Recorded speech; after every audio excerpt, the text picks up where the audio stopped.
Mon mari avait mis en scène sa propre mort pour recommencer à zéro avec elle. Je faisais mon deuil jusqu'au jour où le directeur du crématorium m'a appelé, « Madame, il n'y a pas de corps dans ce cercueil, juste un mot. » Plusieurs mois plus tard il m'a recontacté, terrifié, après avoir découvert que j'avais hérité légalement de tout, y compris la maison de sa mère où il se cache. Le téléphone a sonné précisément à 15h47 un mardi. Je me souviens de l'heure car j'étais fixé sur l'horloge de la cuisine, comptant les minutes avant de pouvoir me servir raisonnablement un verre de vin sans me sentir coupable de boire l'après-midi. 3 semaines s'étaient écoulées depuis le service commémoratif de Michael, et je me déplaçais toujours comme si j'étais sous l'eau. Tout était étouffé et distant. Madame Patterson, c'est Gerald Henderson de Peaceful Rest Crematorium. Sa voix portait un étrange tremblement qui m'a immédiatement mise mal à l'aise. Je dois vous parler de l'organisation des obsèques de votre mari. Pourriez-vous venir aujourd'hui? Quelque chose dans son ton a serré ma poitrine. Y a-t-il un problème avec les cendres? Je pensais que nous avions discuté que je n'étais pas prête à les récupérer. Madame, je pense qu'il vaudrait mieux que nous parlions en personne. C'est plutôt inhabituel. 20 minutes plus tard, j'étais assise en face de M. Henderson dans son bureau stérile, entouré de brochures sur le deuil, le conseil et le repos éternel. Il n'arrêtait pas d'ajuster sa cravate, une habitude nerveuse qui me rappelait Michael lorsqu'il était sur le point de donner de mauvaises nouvelles concernant nos finances. L'ironie n'a pas échappé que je pensais à mon mari supposément mort en étant assise dans un salon funéraire. Madame Patterson, je suis dans ce métier depuis 32 ans et je n'ai jamais rencontré quelque chose de tel. Il a ouvert un dossier en manille avec des mains tremblantes. Lorsque nous avons procédé à la crémation de votre mari, nous avons découvert que le cercueil était vide. Complètement vide, à l'exception de ceci. Il a fait glisser un morceau de papier plié sur son bureau.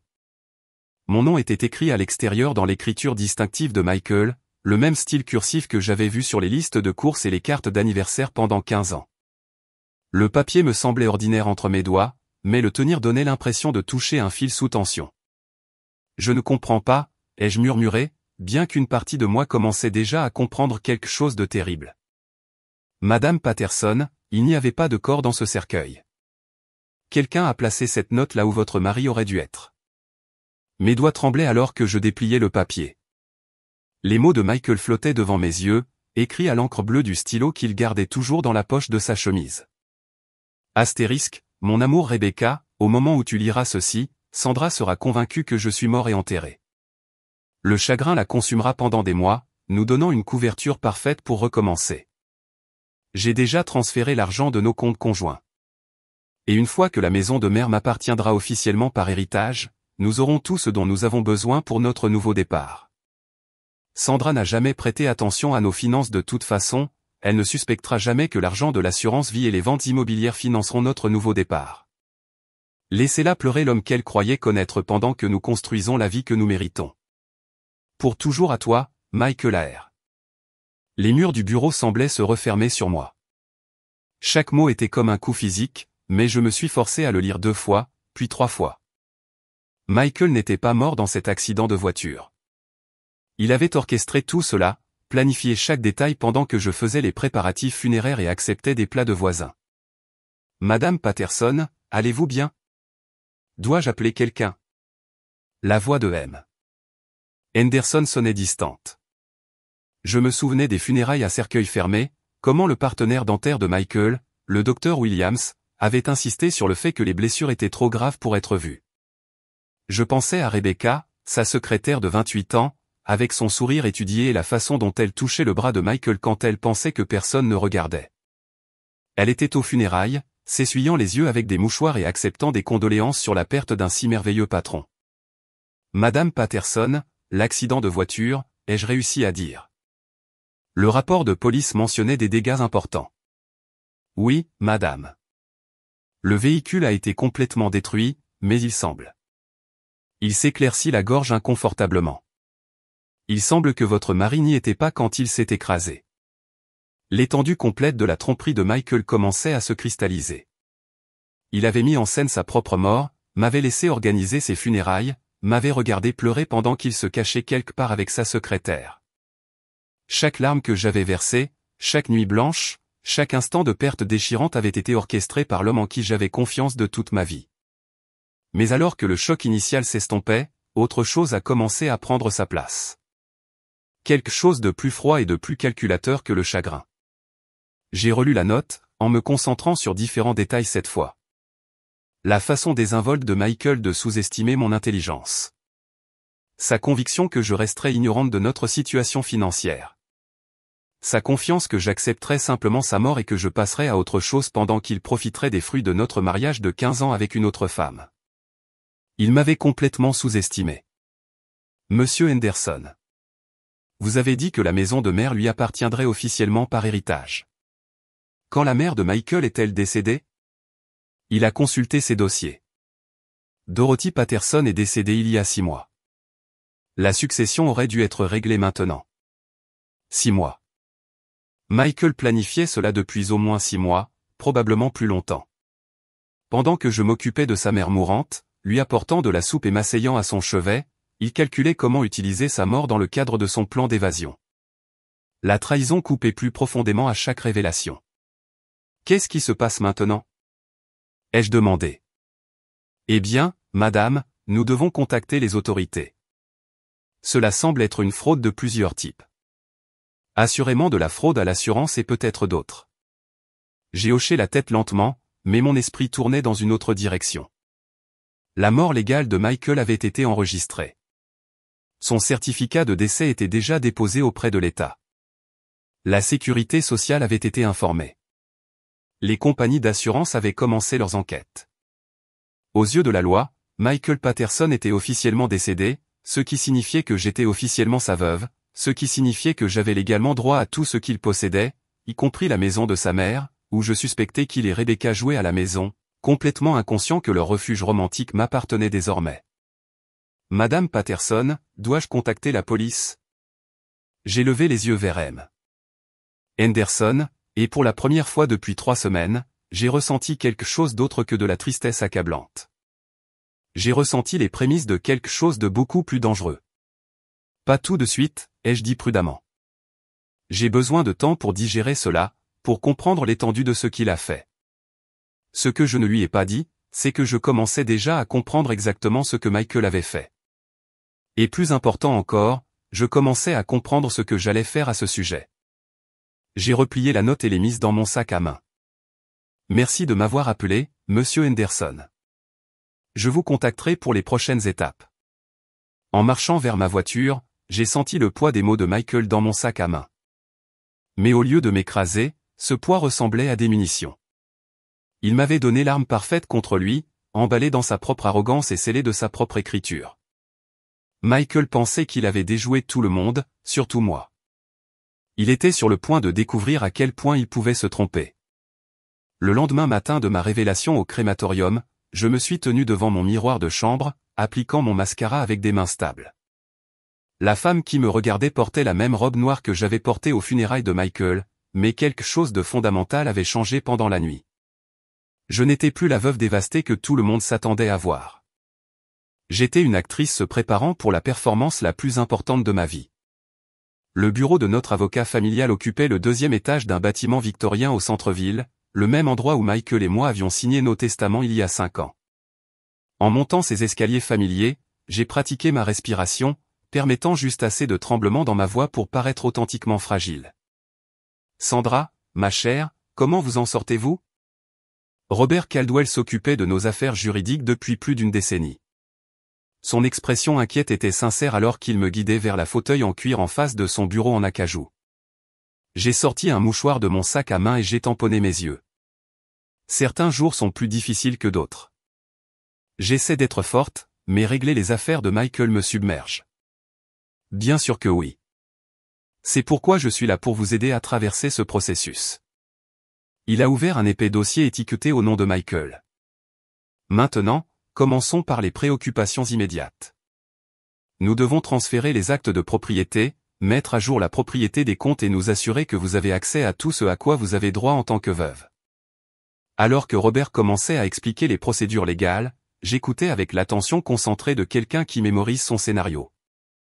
Chaque document qu'il me montrait, chaque numéro de compte qu'il mentionnait, chaque description de propriété qu'il lisait à voix haute était classée dans mon esprit comme une preuve dans une affaire pénale. Je n'avais aucune idée que Michael possédait des propriétés locatives, ai-je dit, avec une surprise authentique colorant ma voix alors que Robert me montrait les actes de 3 immeubles dans les comtés voisins. Oh oui. Il les a acquis ces dernières années. Quel investisseur, votre mari. Les revenus locatifs devraient vous assurer un soutien constant pendant cette période difficile. 3 propriétés dont je n'avais jamais entendu parler. Des revenus locatifs qui n'étaient jamais apparus dans nos discussions de budget ménager. Michael vivait une double vie financière, et je ne voyais seulement maintenant l'étendue complète de sa tromperie. Mais à chaque révélation, je sentais mon avantage stratégique se renforcer. Et ses comptes d'investissement ? Ai-je demandé, en maintenant mon jeu de veuve vulnérable tout en cataloguant intérieurement chaque actif. Robert a sorti des documents supplémentaires. Plusieurs comptes auprès de différentes sociétés. Il était assez diversifié. Certains montrent une activité récente, bien que je ne sache pas pourquoi il aurait déplacé de l'argent si peu de temps avant. Il a fait une pause délicate. Eh bien, avant l'accident. Activité récente. De l'argent déplacé juste avant sa mort simulée. Michael préparait systématiquement sa fuite financière, mais dans son arrogance, il avait laissé une trace papier qui menait maintenant directement à moi. Il y a aussi la succession de sa mère à considérer, a poursuivi Robert. La maison de Dorothy et les actifs restants ont été transférés légalement à Michael il y a 6 mois, ce qui signifie qu'ils vous appartiennent maintenant. J'ai senti mon pouce accélérer, mais j'ai gardé mon expression appropriée de deuil. La maison de Dorothy. Je n'y suis pas allé depuis les funérailles. Elle doit être vide. En fait, Robert fronça les sourcils sur ses notes. Les compagnies d'électricité montrent un service actif à cette adresse. Quelqu'un entretient la propriété. Peut-être que Michael a organisé un gardien avant sa mort. Un gardien. Si seulement Robert savait à quel point cette évaluation était exacte, bien que pas de la manière dont il l'imaginait. Michael et Rebecca s'occupaient bien de la propriété. Ma propriété. Je devrais probablement y aller bientôt, ai-je dit prudemment. Assurez-vous que tout est en sécurité. Excellente idée. En fait, je devrais mettre à jour tous les actes de propriété pour refléter votre propriété.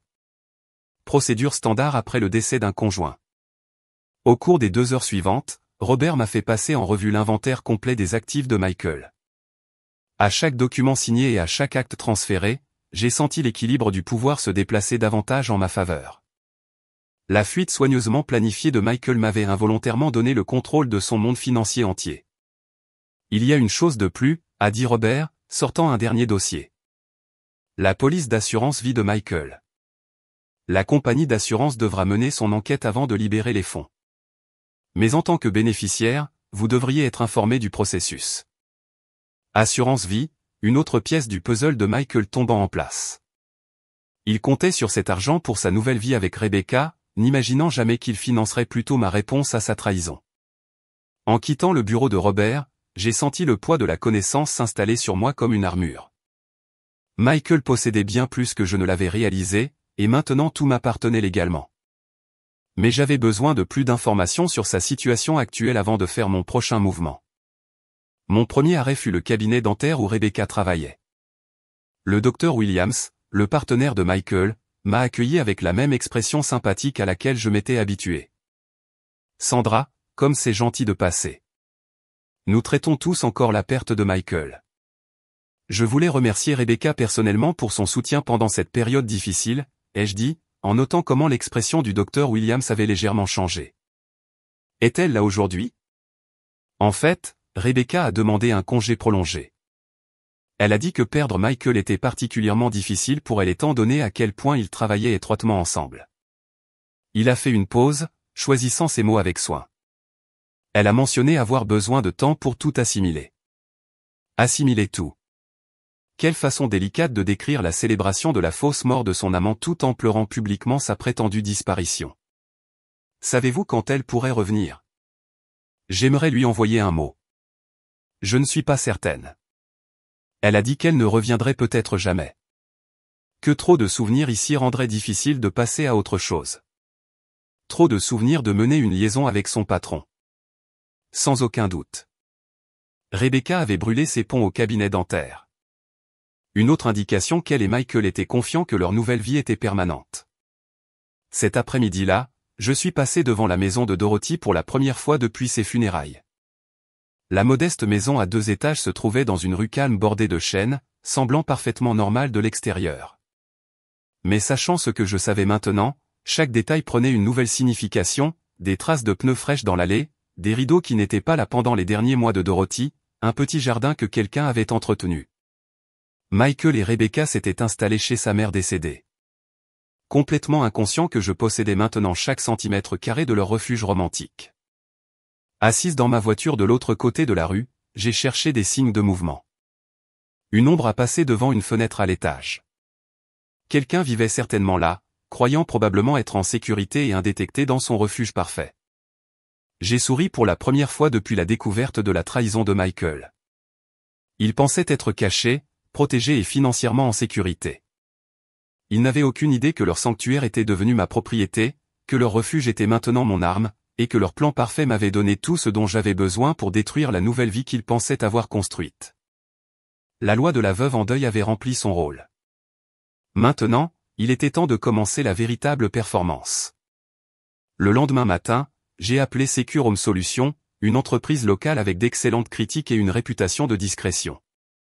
Lorsque la réceptionniste m'a demandé mes besoins en sécurité, j'ai pratiqué le ton fatigué que j'avais perfectionné ces derniers jours.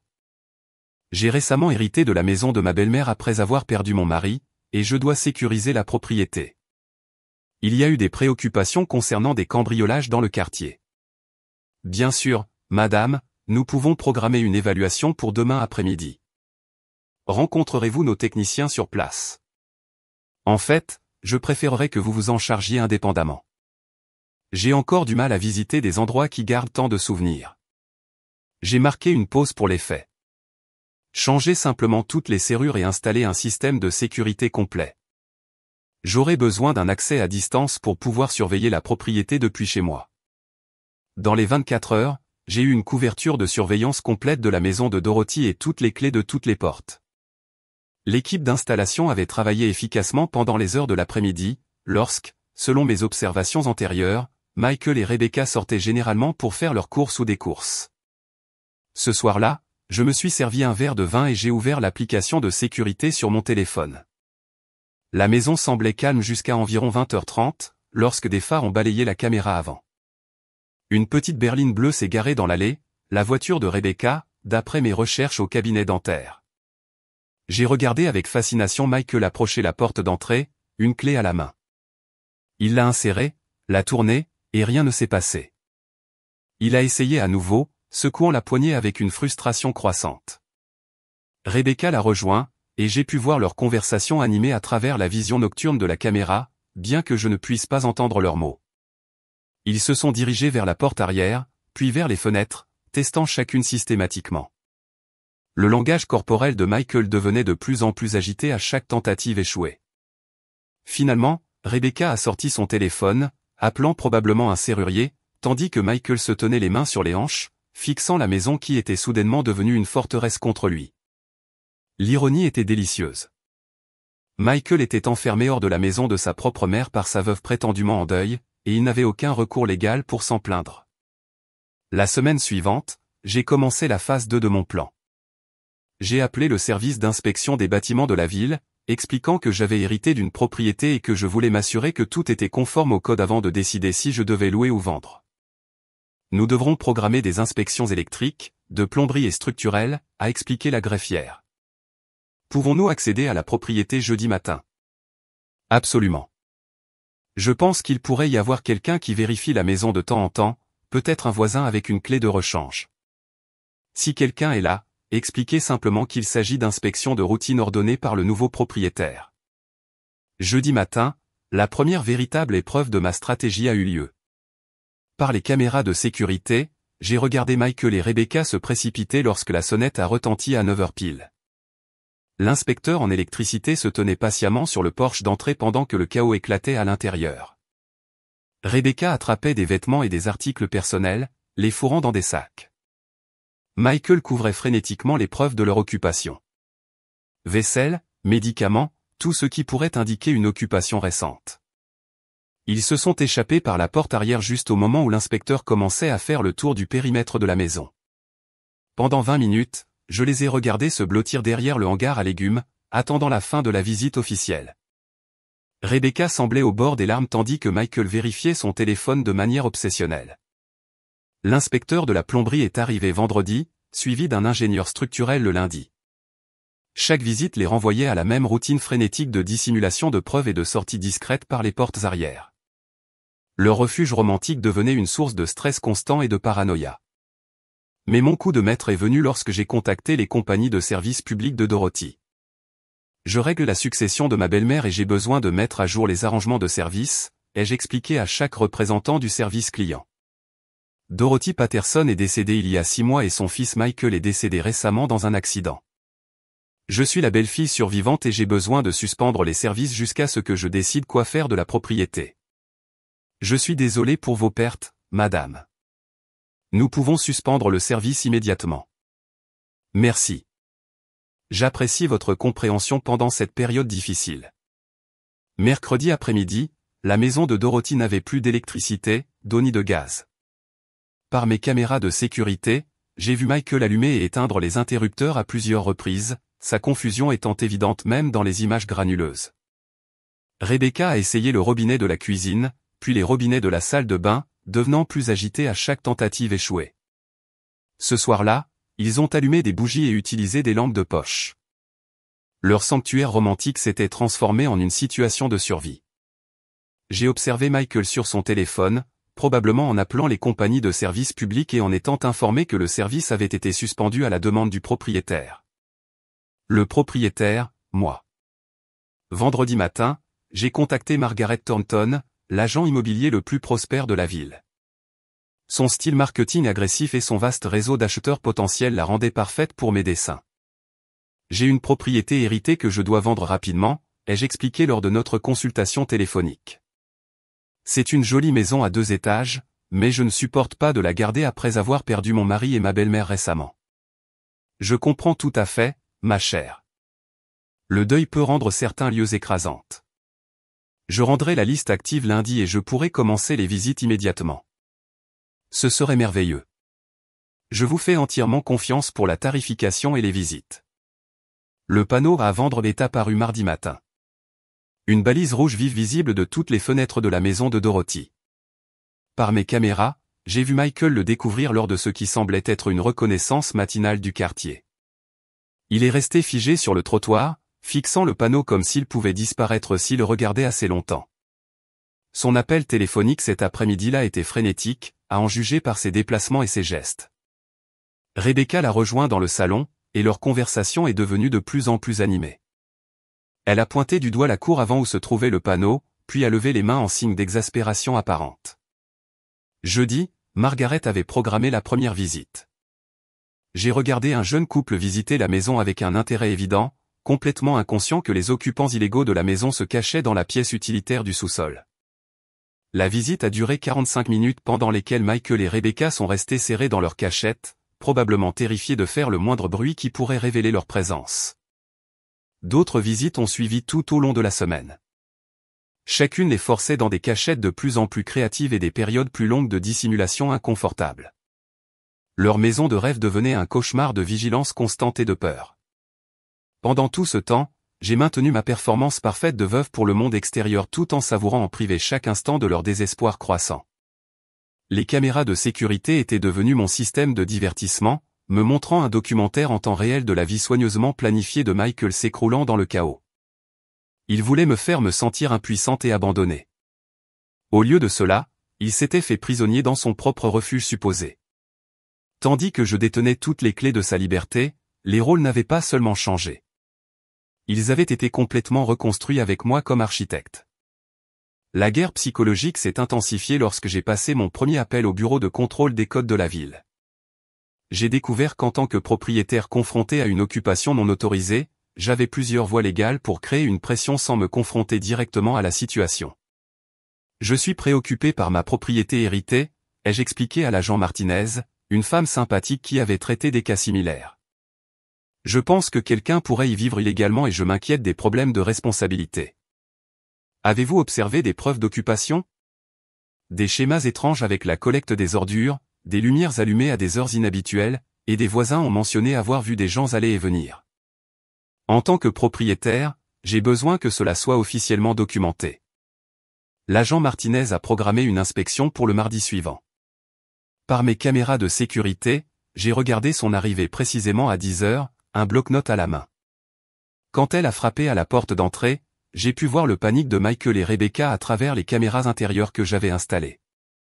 Ils étaient devenus experts dans leur art de disparaître, mais cette fois, c'était différent. L'agent Martinez ne faisait pas que vérifier la propriété et partir. Elle menait une enquête approfondie. Elle a parcouru le périmètre, notant les preuves d'occupation. Des traces de pneus fraîches, des mégots de cigarettes frais, un petit potager que quelqu'un avait entretenu. Le plus dommageable était la situation des ordures. Rebecca sortait régulièrement les poubelles, mais utilisait les anciennes étiquettes d'adresse de Dorothy. L'agent Martinez a tout photographié, créant un enregistrement officiel d'occupation non autorisé. L'avis de contravention qui est apparu sur la porte d'entrée 2 jours plus tard n'était que le début. J'avais également contacté le département de la santé, exprimant des préoccupations quant à d'éventuelles conditions insalubres dans une propriété inoccupée. Parfois, les squatteurs créent des risques pour la santé, ai-je expliqué à l'inspecteur. Je veux m'assurer que la propriété est sûre avant de décider si je vais louer ou vendre. Ces visites officielles ont créé un schéma d'intrusion constant qui a transformé leur sanctuaire en une source d'anxiété perpétuelle. Chaque coup à la porte pouvait être un autre inspecteur, une autre violation, un autre pas vers la découverte. Mais mon coup le plus dévastateur fut financier. Le certificat de décès de Michael avait été traité par toutes les agences pertinentes, et j'ai commencé à l'utiliser systématiquement pour démanteler sa fondation économique. J'ai commencé par ses cartes de crédit. Le département de deuil de chaque entreprise s'est montré compréhensif et efficace lorsque j'ai appelé pour signaler le décès du titulaire de la carte. Je suis désolé pour votre perte, Madame Patterson. Nous annulerons toutes les cartes immédiatement et réglerons le compte par le biais des procédures de succession. Ces comptes bancaires ont suivi le même schéma. En tant que veuve légale, j'ai fourni des certificats de décès et transféré tout en gestion de succession sous mon contrôle. Le compte courant de Michael, son épargne, même le petit compte qu'il avait maintenu pour les dépenses professionnelles. Tout est devenu mien à gérer. La compagnie de téléphone portable a été particulièrement satisfaisante à contacter. La ligne de M. Patterson sera immédiatement résiliée. Le représentant du service client a confirmé. Tout solde restant sera réglé par le biais de la succession. J'imaginais Michael essayant de passer des appels et découvrant que son téléphone avait été désactivé. Aucun moyen de contacter les compagnies de services publics, aucun moyen d'organiser de nouveaux services, aucun moyen de maintenir les connexions numériques que la vie moderne exigeait. Chaque fil financier sur lequel Michael avait compté pour sa nouvelle vie était systématiquement coupé. Il avait prévu d'accéder à leur compte conjoint, d'utiliser ses cartes de crédit, de maintenir ses habitudes de dépenses normales tout en étant officiellement mort. Au lieu de cela, il s'est retrouvé complètement coupé de la base économique qu'il avait construite au cours de 15 ans de mariage. Grâce à mes recherches en gestion immobilière, j'ai découvert que Rebecca avait appelé les compagnies de services publics depuis la ligne fixe de Dorothy, essayant de rétablir les services. Les relevés téléphoniques à ma disposition en tant que propriétaire enquêtant sur l'utilisation non autorisée révélaient des conversations de plus en plus désespérées. Elle a essayé de créer de nouveaux comptes sous son nom, mais sans historique de crédit établi à cette adresse, et avec des questions croissantes sur sa relation avec la propriété, ses tentatives échouaient systématiquement. Les compagnies de services publics étaient devenues méfiantes face aux demandes irrégulières et aux informations contradictoires qu'elles recevaient. Les tentatives de Michael étaient encore plus révélatrices. Utilisant des téléphones empruntés et des faux noms, il a tenté de rétablir les services en prétendant être le neveu de Dorothy ou un gardien de propriété. Ces mensonges se sont rapidement démêlés lorsque les compagnies de services publics ont recoupé leurs informations avec les registres officiels de propriété qui me montraient comme unique propriétaire légal. Ma confiance s'est accrue à chaque manœuvre réussie. La même attention aux détails qui avait fait de moi une gestionnaire de foyer efficace était maintenant canalisée dans une guerre stratégique.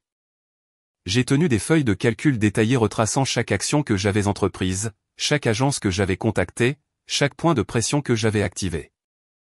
La femme que Michael avait qualifiée de femme passive et dépendante révélait des capacités qu'il n'avait jamais pris la peine de remarquer.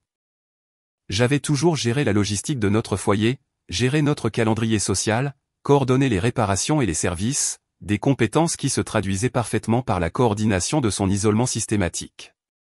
Le sommeil venait plus facilement maintenant qu'il y a quelques mois. Au lieu de rester éveillé à revivre des moments de trahison, je passais mes soirées à planifier les actions du lendemain. Le chagrin qui m'avait autrefois consumé s'était transformé en une énergie concentrée dirigée vers un objectif clair. Pendant ce temps, la tendance naturelle de notre petite ville à commérer jouait en ma faveur. J'avais mentionné mon problème de squatter à quelques voisins clés qui avaient naturellement partagé l'information avec d'autres. La maison de Dorothy, autrefois invisible dans sa normalité suburbaine, était devenue un point focal de l'attention communautaire. Madame Chin, de la maison voisine, a commencé à promener son chien devant la maison 2 fois par jour, notant les plaques d'immatriculation et les schémas d'activité. Le facteur, Charlie, a commencé à prêter une attention particulière aux demandes de livraison et aux tentatives suspectes de réacheminement du courrier. Même les voisins adolescents commençaient à traiter la maison comme un divertissement, se rassemblant occasionnellement de l'autre côté de la rue pour voir s'ils pouvaient apercevoir les occupants non autorisés mystérieux. Chaque mouvement de Michael et Rebecca était observé par un réseau informel de surveillance de quartier qui s'était formé autour de mes préoccupations immobilières. Leur isolement devenait complet, piégés à l'intérieur d'une maison qu'ils ne pouvaient pas légalement occuper, entourés d'une communauté qui surveillait activement leur présence, coupés des ressources financières et confrontés à une pression officielle croissante de la part de plusieurs agences gouvernementales. La pression psychologique fonctionnait exactement comme je l'avais prévu. Par mes caméras de sécurité, je pouvais voir le péage que cela leur coûtait. Leurs conversations semblaient plus tendues, leurs mouvements plus paranoïaques, leur existence entière réduite à se cacher et à survivre plutôt qu'à profiter de leur prétendue évasion romantique. Michael voulait recommencer. Au lieu de cela, il découvrait ce que signifiait ne pas avoir de fondation du tout.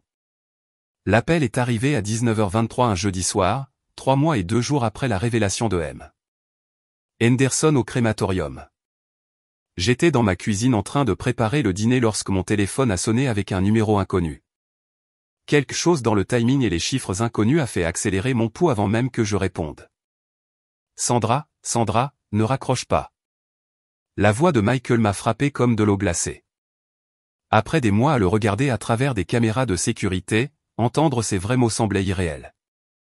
Il avait l'air plus vieux, tendu, avec une pointe de panique que je n'avais jamais entendue au cours de nos 15 années de mariage. Qui est-ce ? Ai-je demandé, bien que nous sachions tous les deux que la mascarade était inutile. C'est moi. Nous devons parler. Il y a des complications avec la maison de mère. Et je pense qu'il y a eu un malentendu. Complications. Malentendu. Le langage prudent d'un homme essayant de discuter de sa fausse mort sans admettre la fraude au téléphone, qui pourrait être enregistrée. Je suis désolé, mais je pense que vous avez le mauvais numéro. Mon mari est mort. Xander, s'il te plaît. Je sais que c'est confus, mais il y a des choses sur l'accident qui n'étaient pas. Qui ne se sont pas passées comme les gens le pensent. Je peux tout expliquer si tu veux bien écouter. Je l'ai laissé parler, m'installant sur ma chaise de cuisine avec la satisfaction d'un joueur d'échecs regardant un adversaire réaliser qu'il est en échec et mat. Sa voix portait l'énergie désespérée de quelqu'un qui avait épuisé ses options et qui cherchait une bouée de sauvetage. La maison.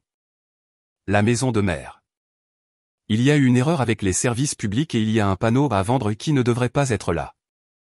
Quelqu'un a programmé des inspections et causé des problèmes aux personnes qui sont censées s'occuper de la propriété. Les personnes qui s'occupent de la propriété. Même maintenant, dans son désespoir, Michael ne pouvait pas se résoudre à admettre ce qu'il avait fait. Je ne sais pas de quoi vous parlez, ai-je dit calmement. J'ai hérité de cette maison quand mon mari est mort. En tant que propriétaire légal, j'ai tout à fait le droit de l'entretenir comme bon me semble. Mais tu ne comprends pas. Il y a des gens là-bas qui m'aidaient avec les préparatifs avant l'accident. Ils ne peuvent pas simplement être jetés sans préavis. Les préparatifs pourquoi ? Le silence s'est étiré assez longtemps pour que je me demande s'il avait raccroché. Finalement, sa voix est revenue, plus petite et plus résignée. Xander, s'il te plaît. Quoi que tu penses savoir sur ce qui s'est passé, nous pouvons régler ça. Mais tu dois arrêter la vente et rallumer les services publics. Ces gens sont dans une situation très difficile. C'est alors que j'ai décidé de mettre fin à sa misère d'incertitude. Michael, je sais exactement ce qui s'est passé. Je sais pour ta fausse mort. Je sais pour Rebecca. Je sais pour la note que tu as laissée dans le cercueil, lui promettant un nouveau départ financé par mon chagrin. Et je sais que vous vivez tous les deux illégalement dans ma maison.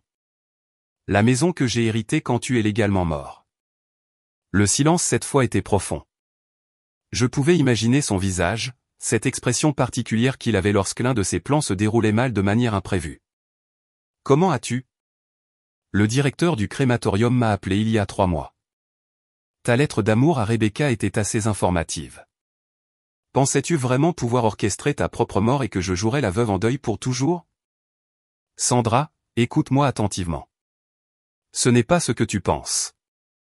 Rebecca et moi sommes des squatteurs dans ma maison sans permission pendant que tu es légalement mort et qu'elle est au chômage. Je sais exactement ce que c'est, Michael. Ce que je ne pense pas que tu comprennes, c'est ce que j'ai fait à ce sujet. J'ai commencé à énumérer méthodiquement. Les caméras de sécurité, les services publics annulés, les comptes bancaires fermés, les cartes de crédit résiliées, les violations du code de construction, les inspections du ministère de la Santé, l'annonce immobilière. Chaque compte que tu pensais pouvoir accéder fermé. Chaque carte de crédit que tu prévoyais d'utiliser annulée en raison du décès du titulaire. Ton forfait téléphonique résilié. La maison de ta mère est la mienne légalement et actuellement en vente. Tes propriétés locatives sont également les miennes, tes comptes d'investissement transférés sous mon contrôle en tant que ta veuve. À chaque élément que je mentionnais, sa respiration devenait plus laborieuse. Au moment où j'ai terminé, il hyperventilait auditivement. Tu ne peux pas faire ça. Ces comptes, ces propriétés, la moitié de cela est à moi. Tu es mort, Michael. Les morts ne possèdent pas de propriété. Les morts n'ont pas de droit. Tu t'en es assuré lorsque tu as déposé ton propre certificat de décès. C'est de la folie.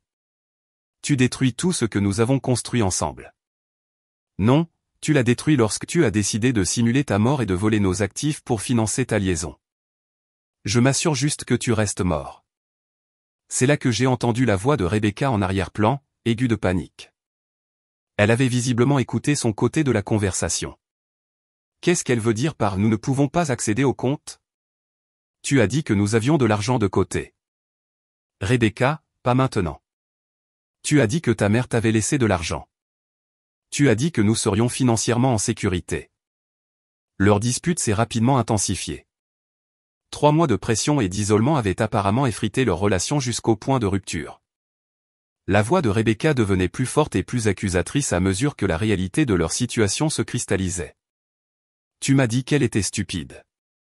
Tu as dit qu'elle ne saurait jamais comment gérer l'argent ou la propriété. Tu as dit qu'elle serait trop endeuillée pour faire attention.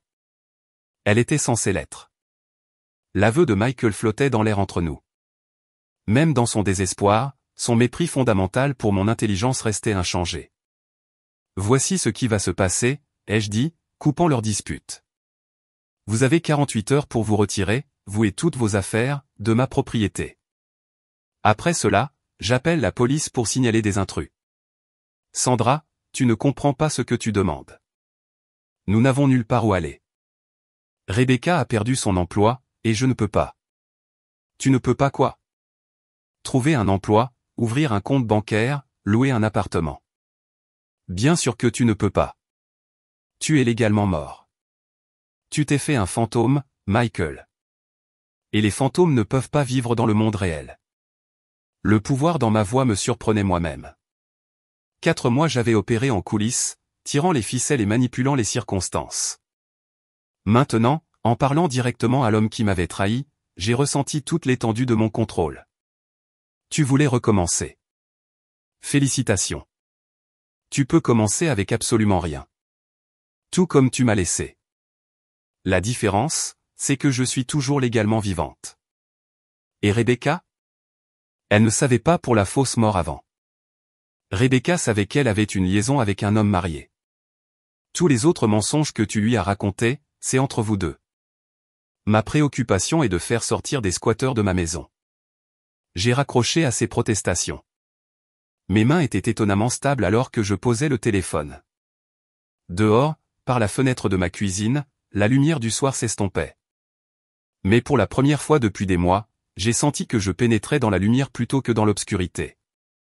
Les rôles s'étaient complètement inversés, et Michael apprenait enfin ce que signifiait être impuissant face aux décisions calculées de quelqu'un d'autre. Les images de sécurité de vendredi soir étaient tout ce que j'espérais voir.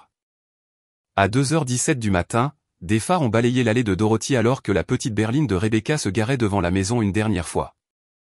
Par les caméras de vision nocturne, j'ai regardé Michael et Rebecca se déplacer comme des ombres, chargeant leurs affaires avec l'efficacité désespérée de personnes qui savaient qu'elles manquaient de temps.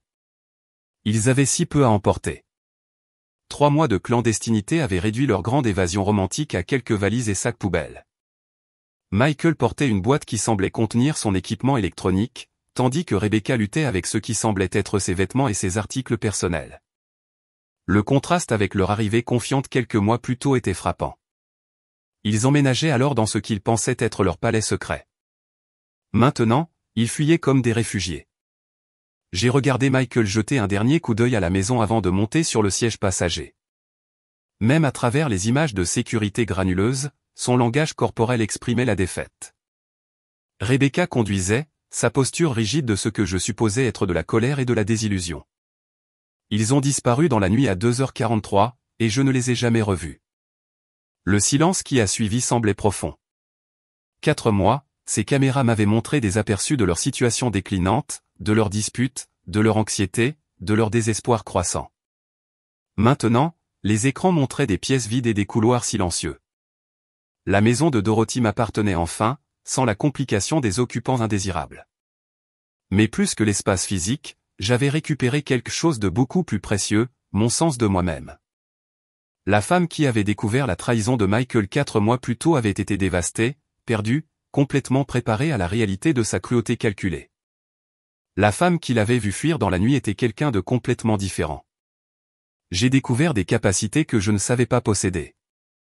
Pensée stratégique, perspicacité financière, compétences en guerre psychologique qui auraient semblé impossibles pendant mes années en tant que femme conventionnelle de Michael. Sa trahison m'avait involontairement libéré de limites que je n'avais même pas réalisées existantes. Pendant 15 ans, j'avais été l'épouse de soutien, la gestionnaire de foyer compétente, la femme qui s'occupait des détails pendant que son mari prenait les décisions importantes. La fausse mort de Michael m'avait obligé à devenir celle qui prend des décisions, et j'ai découvert que j'étais remarquablement doué pour cela.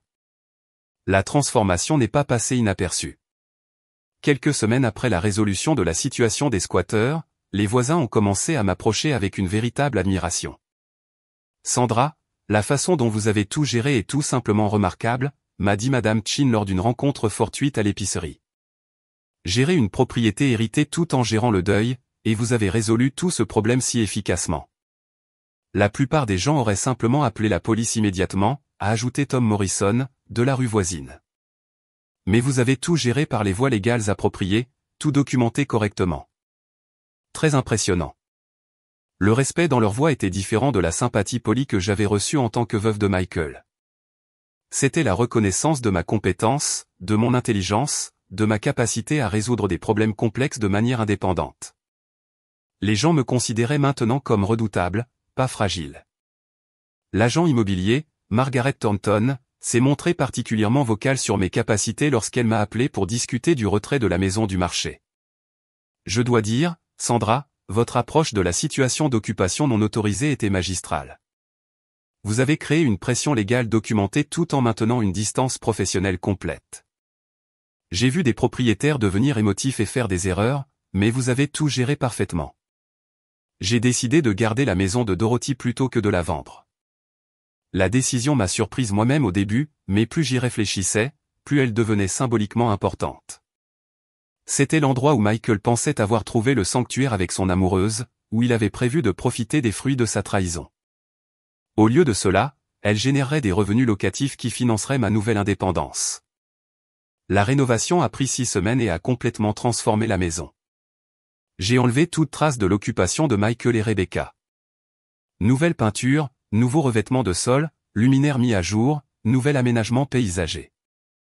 La chambre principale où ils avaient partagé leur romance volée est devenue un espace lumineux et aéré sans lien avec leur tromperie. La cuisine où ils avaient joué à la maison a été modernisée avec des lignes épurées et des couleurs neutres. Lorsque j'ai eu terminé, la maison de Dorothy avait l'air mieux qu'elle ne l'avait été depuis des décennies. La première locataire, une jeune enseignante nommée Emily, en est tombée immédiatement amoureuse. Le revenu locatif seul suffirait à soutenir mon style de vie confortable, mais c'était la satisfaction psychologique qui comptait le plus.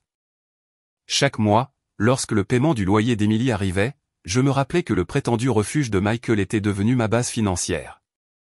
L'endroit où il pensait être à l'abri des conséquences de ses actions générait maintenant les moyens de mon indépendance continue vis-à-vis de lui. En regardant en arrière 6 mois plus tard, j'ai réalisé que mon approche méthodique avait été bien plus satisfaisante qu'une justice immédiate n'aurait pu l'être. Appeler simplement la police ce premier jour aurait entraîné des arrestations et des poursuites, mais cela n'aurait pas donné à Michael l'expérience prolongée de l'impuissance qu'il m'avait infligée. Au lieu de cela, il avait vécu pendant des mois avec la même incertitude et la même peur que j'avais ressentie après avoir découvert sa trahison. Il avait appris ce que signifiait ne pas avoir le contrôle de ses circonstances, aucune ressource sur laquelle s'appuyer, aucun filet de sécurité pour le rattraper lorsque tout s'effondrait. Plus important encore, il a découvert que la femme qu'il avait considérée comme impuissante était en fait capable de démanteler systématiquement son monde entier. La vengeance était complète, mais elle était devenue plus que de simples représailles. En réclamant mon pouvoir, j'ai découvert qui j'étais vraiment sous 15 ans d'être Madame Michael Patterson. J'étais plus forte, plus intelligente et plus capable que nous ne l'avions jamais imaginé. Michael avait voulu tuer sa vieille vie et recommencer. Au final, il avait réussi, mais c'était moi qui étais rené. Il était quelque part là-bas, vivant comme un fantôme de son ancien moi, tandis que moi, j'étais enfin en train de vivre ma vraie vie. La femme qu'il avait essayé de détruire était devenue plus puissante que la femme qu'il avait épousée. Cela semblait être la justice la plus parfaite de toutes. Cette histoire de vengeance calculée vous a complètement captivé. Appuyez sur ce bouton j'aime tout de suite. Ne manquez pas d'autres histoires époustouflantes comme celle-ci. Abonnez-vous et activez la cloche de notification pour ne jamais manquer une mise en ligne.